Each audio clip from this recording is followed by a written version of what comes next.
The Pantheon Raid Boss Gauntlet has arrived to Destiny, and it's a wild ride for an activity. In today's video, we'll be going over the Week 1 Pantheon Raid Gauntlet, and by the way, there'll be multiple versions of Pantheon in the coming weeks with different modifiers, rewards, and scaling difficulty. So each week, if you want to stay up to date with the latest info, be sure to hit that subscribe button and the bell for notifications. And by the way, we're also doing a creator challenge for each week of Pantheon. This week, we were in a 6v6 battle with other creators, and we came out on top. You can also watch that on my stream, twitch.tv/SneakyBeaver at reset each week. Enough selling out, let's get on to the encounters. Pantheon challenge for week 1 is the rotation of Atraks Sovereign. This rotation includes the following bosses in the exact order: Golgo from Kingsfall, Caretaker from Vow of the Disciple, Explicator from Root of Nightmares, and finally Atraks 1 as the final boss of this rotation. Before I start with boss encounter details, I do want to mention that the reward structure for Pantheon is significantly better than doing the normal raids currently, and I'll go into more detail about those after we talk about how each boss encounter works. So if you're curious, I'll be doing stuff on that later in the video. Also, one last note, I'll be doing a separate video for Pantheon loadouts to not make this a whole 40-minute video in case people were curious. Alright, boss number 1 is Golgo. The boss himself is largely unchanged in actually, holding the gaze of Golgo. However, gaze holders will now be greeted with invisible taken minotaurs while they're actively holding the gaze. To combat this, you can keep using a precision weapon in your top slot to take his gaze, such as Succession, but for your heavy slot, you can run Tractor Cannon. This does two things. First, you can use it to put a 30% debuff on Golgo, and second, you can use Tractor Cannon as a form of crowd control and suppress the Minotaurs, which will temporarily blind them and give you time to keep the gaze on lock. Also, you might be asking why I said Tractor Cannon on Golgo instead of Tether. In short, Tether quite literally breaks Golgo. It makes him freak out, it closes his chest, and it can even break the gaze off of Golgo, and that'll potentially wipe your team. So do not bring Tether for this encounter. The other major change is the unstable light mechanic. This time around, instead of one person having unstable light during the damage phase, 2 players will now become unstable. This is both a negative and a positive. It's a negative because you need to pay attention and not blow up your team. But it's also a net positive in that you can keep your eye on the timer and do your normal damage, then head towards Golgo and damage him with the unstable light. Since there are 2 players that need to do this now, the simple solution is to have one player call out unstable left and the other will be unstable right. That way you can both damage Golgo opposite of each other without anyone getting blown up.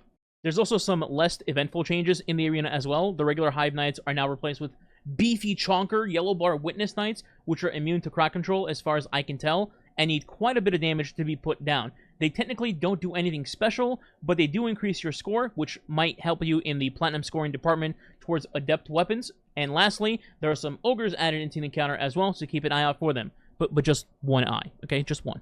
Onward to boss number 2, the Caretaker. This fight, similar to Golgo, doesn't have changes to the boss himself, but the surroundings of the boss. The top 2 main changes here will be for the symbol runners and the gaze holders. For the symbol runners, you will have to be mindful of the Caretaker's little acorns flying around inside of the room. If you're not careful, they will give you extra darkness stacks, which might kill you via the darkness debuff. As for the gaze holders, both of you will need to be very aware of your surroundings, as multiple Centurions and Phalanxes will spawn in near you and can easily break your run and the Caretaker's gaze rotation. Quick tip here, one of you should just run Forbearance. It absolutely destroys both of these spawns and makes your life a lot easier. Those are the 2 notable changes though, but as a reminder, keep in mind that there are also plenty of ad waves, including at least 1 ogre wave, so make sure that your 2 floaters are on top of their jobs for this encounter. The third boss of Pantheon is going to be Atrak, or, as literally everyone in the world calls him, the Explicator. This one is where things start to get a little bit spicy.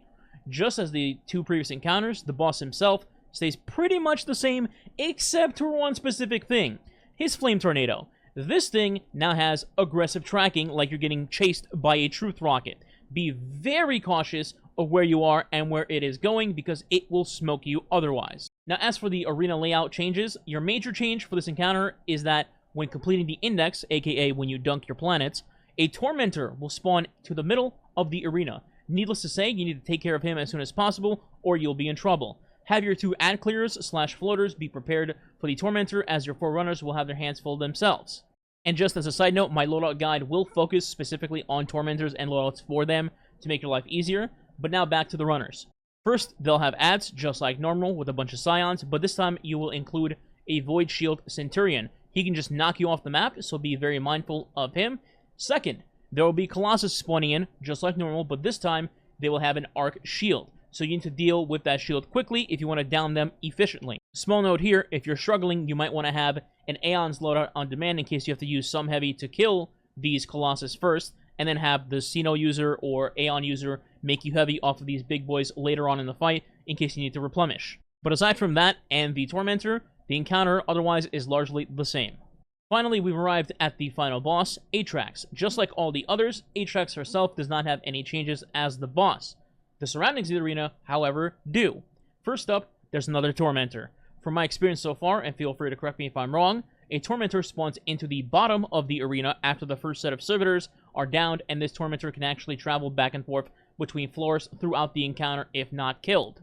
Additionally, if you do not insta-kill Atraks during the damage phase, you can run into a Tormentor when traveling between floors, assuming you're doing the 6-man into 3-man strat for elevator runs. In other words, just be very careful of Tormentors during the Atraks damage phase. As for the other changes, the Operator and the Scanner Vandals are now yellow bar enemies, which means you need to pump in some good damage to kill them quickly, or ask people for help to down them quickly. Additionally to that, there are also increased enemy ranks and added invisible marauders in the encounter. The Sniper Shanks and Vandals in particular are now orange bars, so don't get too relaxed thinking you'll just one-shot all of them instantly. After defeating Atraks, you've completed all boss encounters for the week, but before you leave, make sure that you talk to Arcite to claim a reward, as it's part of the Shaxx Pantheon quest. So talk to Arcite, who's near the loot chest, to get a reward, such as a raid exotic or a set in shards, and you're golden. Although, I believe the raid exotics won't be available until week 3, I believe. Correct me if I'm wrong, as I already had all the raid exotics beforehand. Lastly, if you made it to this part of the video, thanks for sticking around. Let's go over the reward system, because I gotta say, it's pretty juicy. So, the encounter rewards. This reward system could be a big thing for a lot of people. By doing Pantheon and completing these bosses, you get a metric ton of loot, which includes loot from any of the featured raids. This means that you can go kill Golgo and then get 3 drops, including ones from Root of Nightmares, such as Rufus's Fury or Briar's Contempt. Also, you can get red borders while doing this as well, but that's not all. You also get Spoils of Conquest for every single encounter that you do, and the best part, these are permanently farmable. Yes, you can farm spoils and raid loot as much as you want for as long as you want.